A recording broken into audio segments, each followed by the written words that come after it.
Sí se ve, ¿no? Más o menos.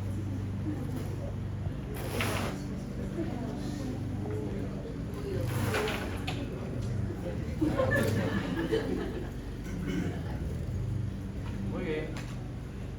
Después del sábado, espero que el hígado de ustedes sea en la imagen del A, no en la imagen del B. Ok, espero después del sábado porque... ¿Cómo? Este es tu hígado normal, ¿ok? El hígado de todos los otros, espero, ¿ok? Porque yo sé que tú eres abstemio, tienes buen estilo de vida, haces deporte, no comes grasas, ¿no? Tienes una dieta equilibrada y balanceada, ¿ok? En cambio, este es tu hígado el domingo a las 5 de la mañana, ¿ok? El hígado a las 5 de la mañana, ¿no? Domingo por ahí. 5 de la mañana, 6 de la mañana, cuando estás en la bajona, ahí. Ese es tu hígado. ¿Ok? ¿Cuál es la diferencia? Ven acá ustedes estas gotitas, ¿no? Bases en blanco parecen. Eso es netamente grasa. ¿Ok? La imagen de la derecha, la imagen B, es la estatosis hepática. ¿Ok? La estatosis hepática que puede tener causa alcohólica y causa no alcohólica. ¿Ok? La estatosis hepática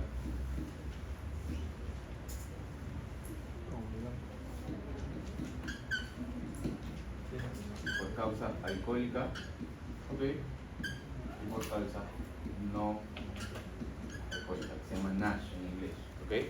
Estatosis hepática no alcohólica asociada, ¿ok? Entonces, ¿por qué cuando tú tomas alcohol hay infiltración grasa dentro del hepatocito? Porque ¿Qué sucede dentro del metabolismo del hepatocito del lobulillo hepático para que se infiltre grasa? Producto de haber tomado grandes cantidades de alcohol, ¿no? El metabolismo, chicos, del alcohol, ¿ok? Actúa una enzima y produce un producto químico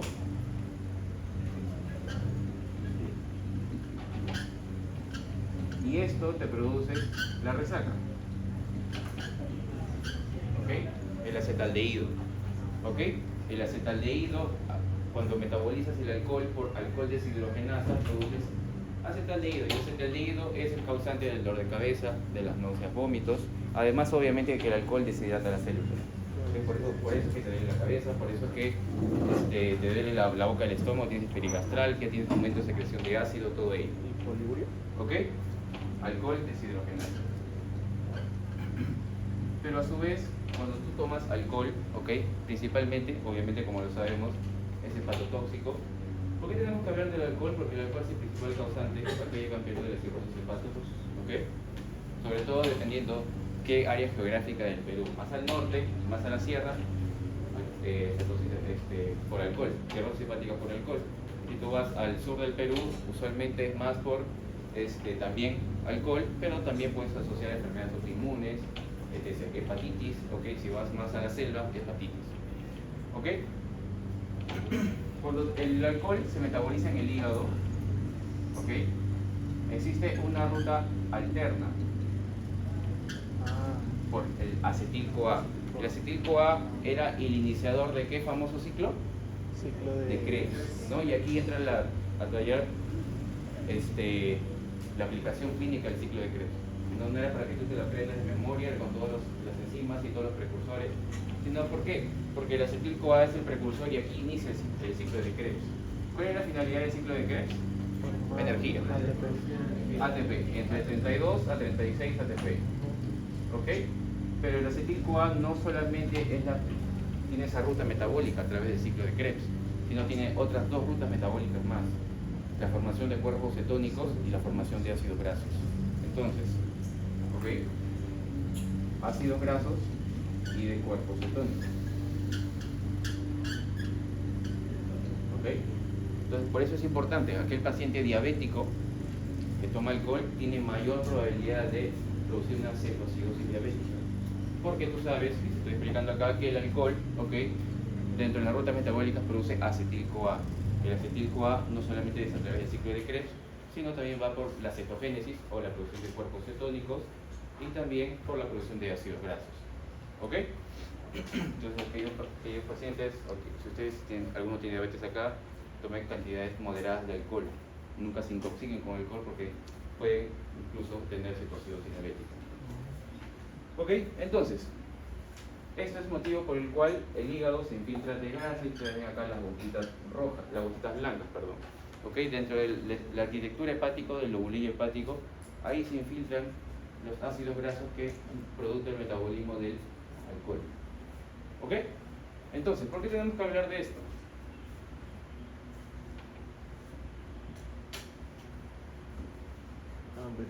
Porque dentro de la etiología de la cirrosis hepática, como les vuelvo a decir, la principal es la etiología alcohólica o la cirrosis alcohólica.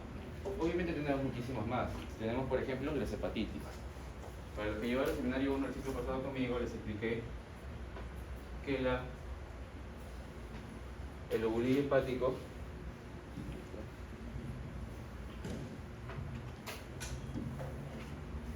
hepático la conformación del lobulillo hepático es de manera hexagonal.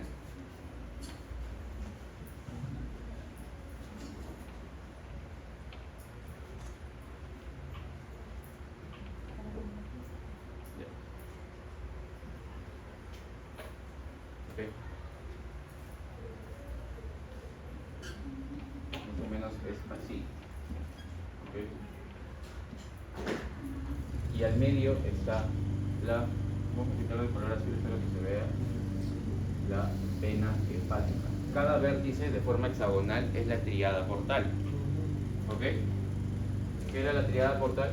¿Por qué estaba compuesta? Vena porta, arteria hepática. ¿Ok? ¿Qué te enseñaron en cirugía? Arteria hepática, ¿qué más? Falta una. Coledo, o el biliar común. ¿Ok? Coledo.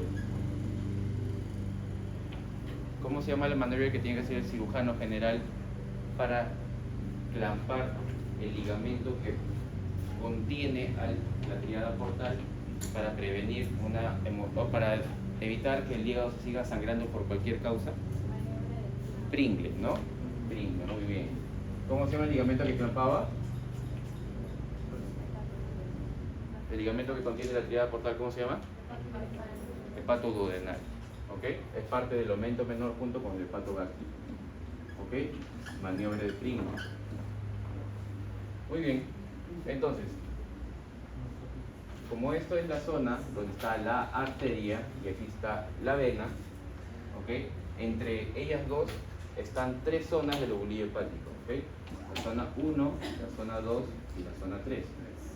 Entonces, se sobreentiende que la zona 1 va a ser más propensa a la isquemia o más resistente a la isquemia, por cualquier causa. Si está más cerca a la arteria hepática o a la tríada portal. ¿Más resistente o más propensa o más resistente? Más resistente. ¿Ok? Más resistente. ¿Qué más? Si está más cerca a la cantidad de sangre, por lo tanto, las infecciones van a actuar en mayor medida en la zona 1 o en la zona 3. En la zona 1. ¿Ok? Entonces aquí detallar, por ejemplo, las infecciones. ¿Qué tipo de hepatitis me llevan a la cronicidad o a la cirrosis hepática? C, ¿qué más? La B. B, ¿qué más? ¿Qué más? D. ¿Ok? Porque la D y la B están en coinfección. ¿Ok? No existe D y no existe D sin B. ¿Ok? Y la hepatitis C, que ya sabemos. Esto sobre todo va a la cronicidad cuando es de manera perinatal. ¿Ok? La transmisión perinatal.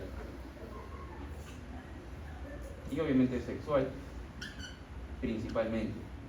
La hepatitis C, principal vía de infección, ¿cuál es?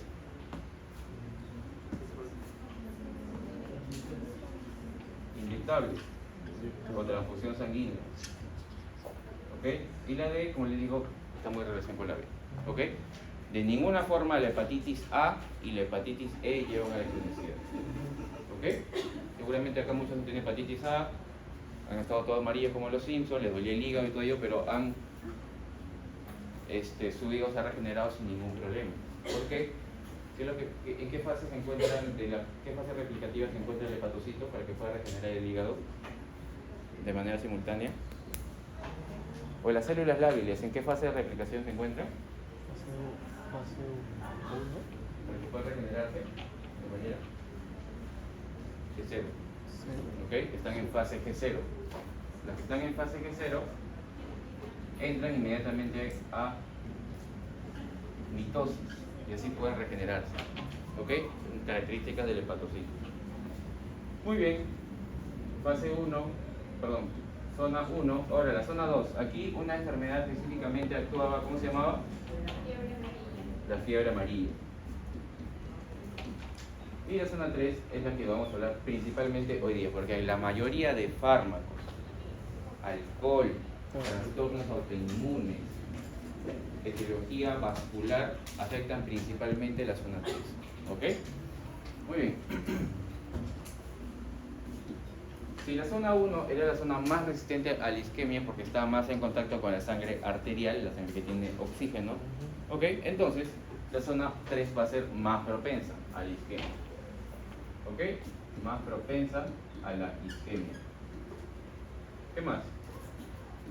Aquí es el inicio o la zona afectada donde los fármacos, principalmente paracetamol, actúan en la zona 3. ¿Ok? Afectando principalmente la zona 3.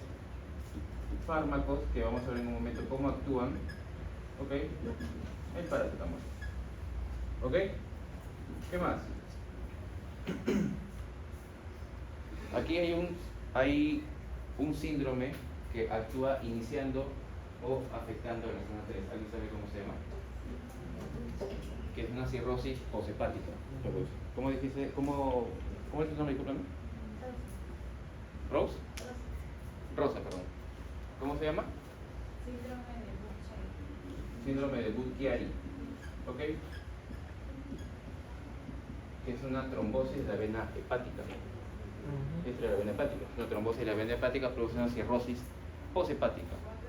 ¿Ok? Porque acuérdense que dentro de la trilogía de la cirrosis tenemos prehepática, hepática y poshepática.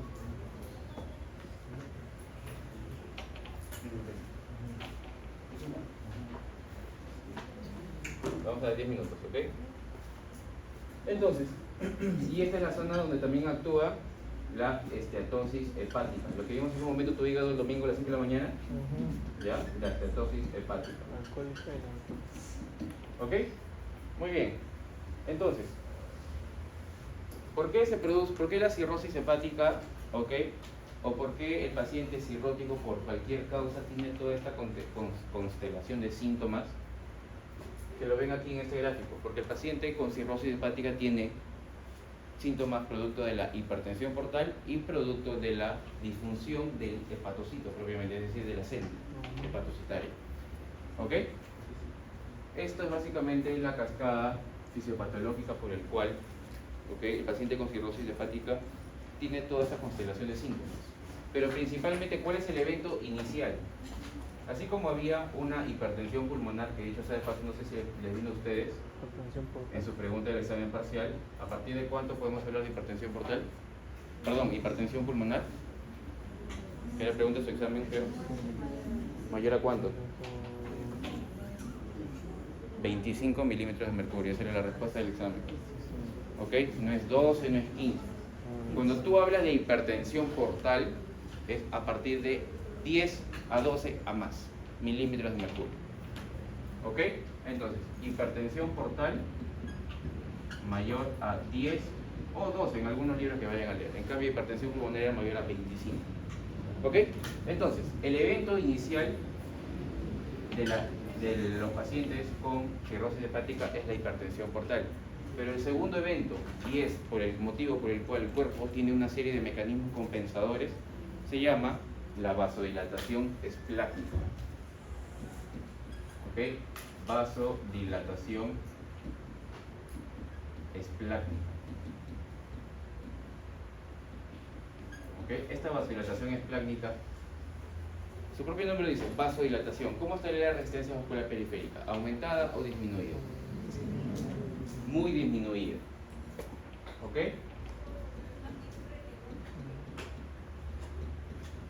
¿Se acuerdan de cardio? Porque en realidad toda medicina interna conduce a cardio. Todos los caminos conducen a cardio. Si disminuye la resistencia vascular periférica, ¿qué parámetro del gasto cardíaco? ¿Qué parámetro dentro de las funciones cardíacas estaría disminuida?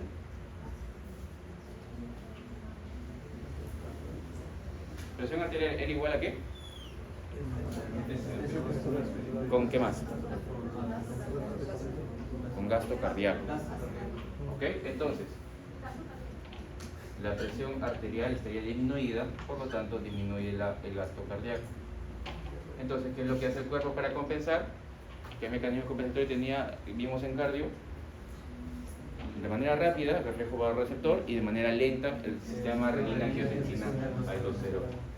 ¿Ok? Este sistema renina-angiotensina-aldosterona, uno de los efectos de la angiotensina 2 era producir aldosterona, además de la vasoconstricción, de la remodelación, etc., la aldosterona. ¿Ok? Esta aldosterona, justamente, ¿qué es lo que hacía la aldosterona fisiológicamente? Guarda sodio, bota potasio. ¿Ok? Entonces, los efectos de la angiotensina o los efectos de la aldosterona justamente son causa raíz de los efectos o de las complicaciones clínicas de los pacientes con cirrosis. Por ejemplo, la citis. ¿Ok? Entonces, si se dan cuenta, todo inicia por la vasodilatación esplácnica y los mecanismos compensadores que tiene el cuerpo para que justamente regular esa presión arterial. Por eso es que, por ejemplo, la cirrosis hepática, poshepática, una de las causas es insuficiencia cardíaca de las cavidades derechas. ¿Ok? Muy bien.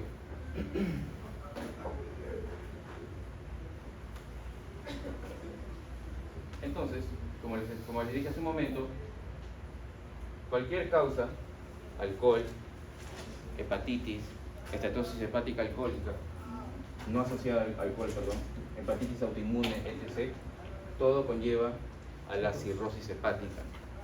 ¿Ok? Ya hemos visto la fisiopatología de la cirrosis hepática y por qué el paciente tiene esa constelación de síntomas por la vasodilatación esplácnica, vuelvo a decir. ¿Ok? Entonces, las complicaciones netamente de la cirrosis hepática, ya les dije una. Así, la citis no solamente se debe a la reabsorción de sodio, sino también se debe, ¿cuál es otra de las funciones hepáticas? Dentro de las miles de funciones hepáticas que tiene el hígado, ¿qué otra función tiene el hígado? ¿Qué produce? ¿Qué tipo de proteína? La más abundante del cuerpo, ¿cómo se llama? La albúmina. ¿Ok? Entonces, si el hígado está disfuncionante, por lo tanto hay hipoalbuminemia. Por lo tanto, disminuye la presión oncótica y genera edema. Acuérdense, dentro de la fisiopatología de la insuficiencia cardíaca era aumento de presión hidrostática, disminución de la presión oncótica, aumento de las proteínas en el espacio intersticial y aumento de la permeabilidad, ¿no? Eran 4. ¿Ok? Entonces, la producción de albúmina. Muy bien. La peritonitis bacteriana espontánea. Cuando se produce aumento de líquido entre la pleura visceral y la pleura parietal, que normalmente tiene líquido, pero menor a 50 mililitros, hay líquido, ¿ok? Este líquido que lo produce la pleura visceral, ¿ok? Porque es la más irrigada y la inervada es el peritoneo parietal, no se olviden de eso, ¿ok? ¿Cómo diagnosticabas peritonitis bacteriana espontánea en estos pacientes?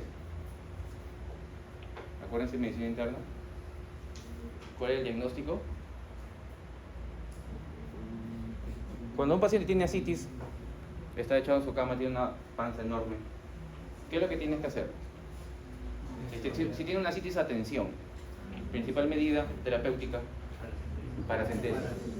La paracentesis no solamente es tratamiento, sino también es diagnóstica. ¿Ok? Entonces, en la paracentesis, ¿tú qué vas a tener? Lo vas a mandar a cultivo, ver si hay algún microorganismo que ha crecido ahí porque es fuente o caldo de cultivo para infectarse. ¿Ok? ¿Y cómo diagnosticas una peritonitis bacteriana espontánea? Cuando tiene mayor a 250 milímetros de cúbicos de polimorfos nucleares. acuérdense de Mato, los polimorfos nucleares se elevaban ¿en qué tipo de infecciones? Los linfocitos, ¿en qué tipo de infecciones se elevan? Virales y qué más? Tuberculosis. Eosinófilos, parásitos. Polimorfos nucleares, bacterias. Entonces, por lo tanto, aquí una bacteria principalmente es la que va a contaminar este líquido cítrico. ¿Qué tipo de bacteria contamina principalmente el líquido cítrico? E. coli. ¿Ok?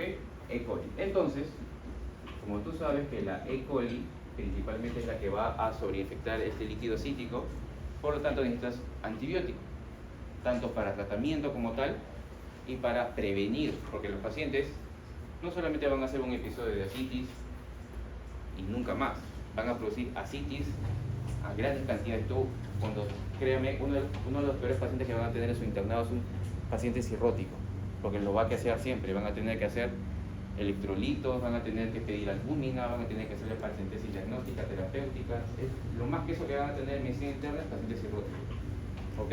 Por la gran cantidad de complicaciones que tiene un paciente cirrótico, ¿ok? Entonces, si tú sabes que E. coli va a sobreinfectar el líquido cítrico, por lo tanto necesitas antibióticos. Y ustedes, como son seminario 2, que va a venir en su PC3 el mecanismo de acción de todos los antibióticos.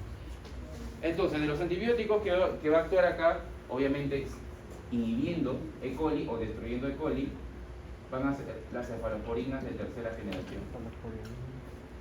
En este caso, la ceftriaxona o el cefotaxima, que para su buena suerte, amoxicilina, ceftriaxona, ertapenem, todas las penicilinas tienen el mismo mecanismo de acción. Inhibiendo la ¿qué dijo el doctor Barreras? PDP, ¿no? La proteína fijadora de penicilinas, de penicilina. ¿Ok? Esto es para tratamiento, pero para la profilaxis. ¿Qué quiere decir profilaxis? ¿Tú para qué das profilaxis? ¿Para qué? Para prevenir, ¿no? Para prevenir. Aquí hay dos grupos de antibióticos. ¿Ok? Quinolonas y los inhibidores del ácido fólico o folínico. ¿Ok? Mecanismo de acción de quinolonas.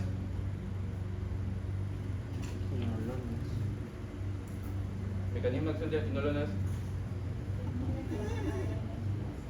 1, ADN girasa, ¿qué más? Y la topoisomerasa 4, que son enzimas que catalizan justamente la formación del ADN de la bacteria. ¿Ok? DNA girasa y la topoisomerasa 4. ¿Ok?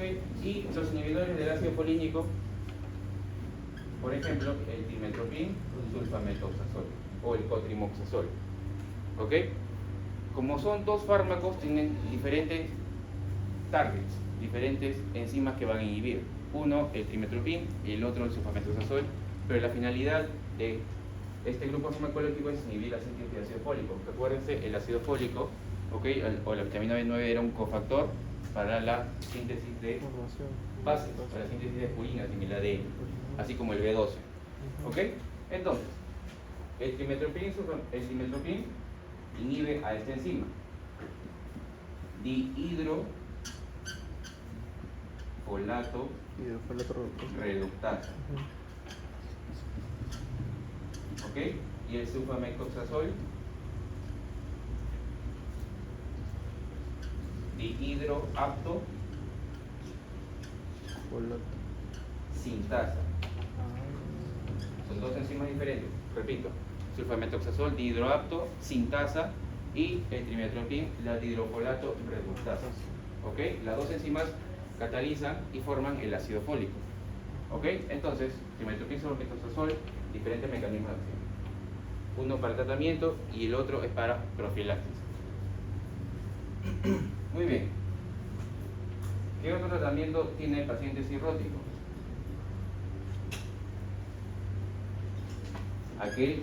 Otra complicación, es la encefalopatía. ¿Ok? El paciente cirrótico se duerme. ¿Por qué se duerme?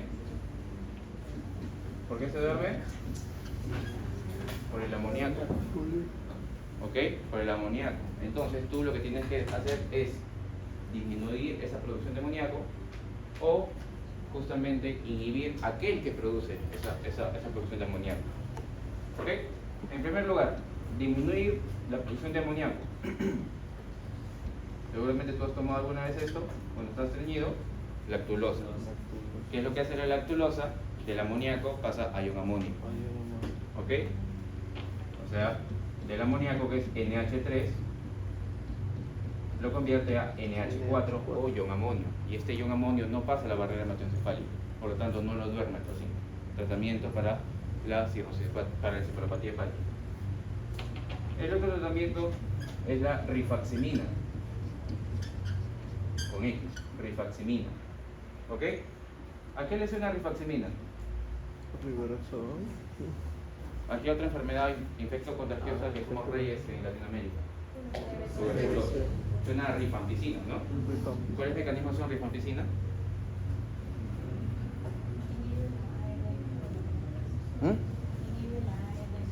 Muy bien, inhibe la RNA o ARN polimerasa. Entonces la rifaximina hace lo mismo. ¿Ok? La RNA polimerasa. ¿Pero será del bacilo tuberculoso? No. Esto es de la E. coli. De la E. coli, que justamente es el principal microorganismo que sobreinfecta el líquido así. ¿Cómo sospecharían ustedes si les viene un caso clínico, por ejemplo, de su examen teórico o su examen práctico, un paciente con peritonitis bacteriana espontánea, aquel paciente con antecedentes de cirrosis por cualquier causa y tiene fiebre, ¿ok? Principal, no hay peritonitis bacteriana espontánea si el paciente no tiene fiebre. Y 2, dolor abdominal. Fiebre con dolor abdominal más antecedente de paciente con cirrosis hepática, igual peritonitis bacteriana espontánea. ¿Ok? Muy bien. Y obviamente, ustedes ya saben por qué el paciente con cirrosis tiende a sangrar o a tener HDA. ¿No? ¿Cuál era la unión portosistémica formadora de las varices esofágicas? Les expliqué en seminario 1, pero se llevaron conmigo. ¿Recuerdas, Ángel? Recuerdas que había 4, ¿no? Pero principalmente 3. Por eso es que el paciente tiene varices esofágicas, por eso es que los pacientes tienen signo de la cabeza en medusa, por eso es que tienen hemorroides los pacientes con cirrosis hepática. ¿La varice esofágica qué unión era?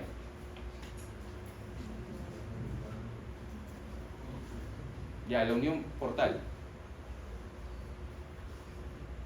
Del origen portal, ¿cómo se llamaba esa vena? Que se unía con las venas esofágicas, de la sistémica. La gástrica izquierda.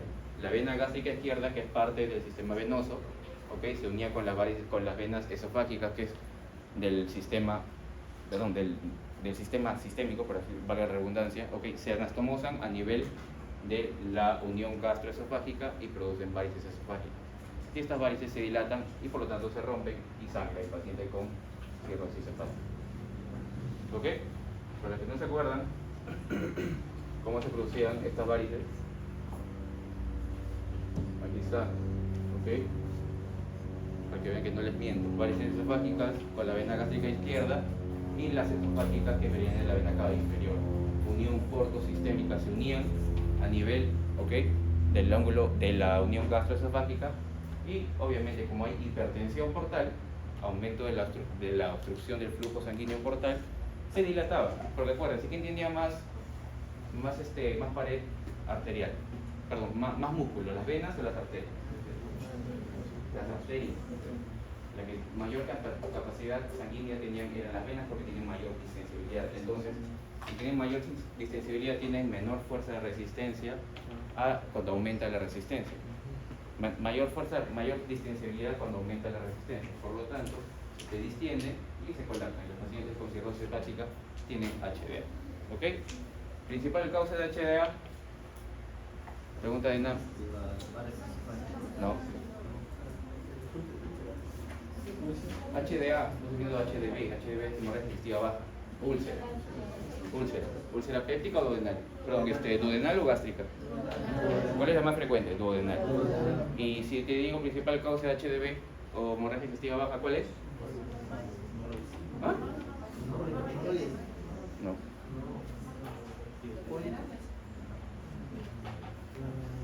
Pregunta de NAM. Los divertículos. Los divertículos. ¿En qué segmento del colon producen más divertículos? ¿Cuál es la porción más móvil del colon? Está arriba del recto, ¿cómo se llama? Los sigmoides. Ahí donde se producen más divertículos. ¿Ok? O la diverticulosis, que no es lo mismo que diverticulitis, que es la infección del divertículo. Muy bien. El tiempo ya ha acabado. Espero que se acuerden varias cosas porque, como les digo, antibióticos. Y también, ya. Esto de acá, para terminar. En el ENAM 2023, en el extraordinario, vino una descripción tomográfica. Ni siquiera había venido en el residentado en algún momento. ¿Ok? Entonces, de repente en su examen teórico les va a venir una descripción histopatológica. Que para los que, por ejemplo, quieren irse al MIR o los que quieren irse a Estados Unidos, tienen que saber ser más o menos patólogo, por así decirlo. Es decir, saber la descripción patológica. Entonces, espero que ninguno de ustedes llegue a la imagen B. ¿Ok? Porque si la imagen C es la cirrosis propiamente dicha, porque hay fibrosis, mira acá todo esto es fibrosis. Y esta es tu imagen del domingo a las 5 de la mañana. ¿Ok? La infiltración de grasa en tu hígado. ¿Ok? Este de acá es de la hepatitis alcohólica. ¿Cuál es la diferencia entre estatosis hepática y hepatitis alcohólica? De hepatitis alcohólica, las transaminasas TGO y TGP están elevadas. Pero, ¿a qué proporción? ¿Será mayor a TGO o mayor a TGP? En la alcohólica. TGO. ¿Por qué? Porque el alcohol daña las mitocondrias de los hepatocitos. ¿Y dónde está más frecuente? ¿Quién se encuentra en las mitocondrias del hepatocito? TGO, no TGP. Es decir, la hepatitis alcohólica a predominio de TGO. Todo lo demás a TGP. ¿Ok? Entonces, esta imagen de acá, ¿ok? Que justamente donde te señala la flecha, es la hepatitis alcohólica. ¿Cómo se llama este hallazgo histopatológico? ¿Alguien sabe cómo se llama? De la hepatitis alcohólica fulminante, esa que espero que nunca llegue, o de repente llega a por el escenario 2, ¿no? Para celebrar. ¿Alguien sabe cómo se llama ese hallazgo histopatológico? Para su punto extra. ¿Punto extra? ¿Nadie? Van a tener 2 puntos extra, además de la semana de medicina. Para la PS3, para el aplazado. ¿Nadie quiere? Para el final. Listo, cuéntame.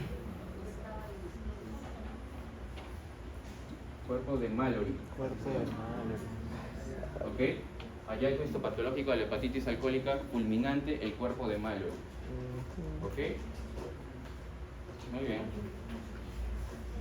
¿Qué deben leer? ¿Cómo afecta, además de todo, obviamente, el paracetamol? ¿No? Porque tú te llamas doctor paracetamol, ¿no? Yo también me llamo doctor paracetamol. ¿Ok? Tú también vas a ser doctor paracetamol. Vas a recetar paracetamol todo el día. ¿Ok? A todo paciente. Entonces tienes que saber dosis tóxica en adultos, en niños, cómo actúa el paracetamol y por qué es hepatotóxico y cómo el antídoto, que es la N-acetilcisteína, disminuye esa intoxicación por paracetamol. Lo puedes leer en cualquier artículo, en inglés, español, castellano, alemán, árabe, lo que quieras. ¿Ok?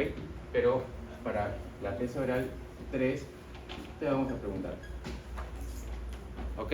Intoxicación por paracetamol, ¿cómo actúa? Porque tienes que saberlo al revés y al derecho.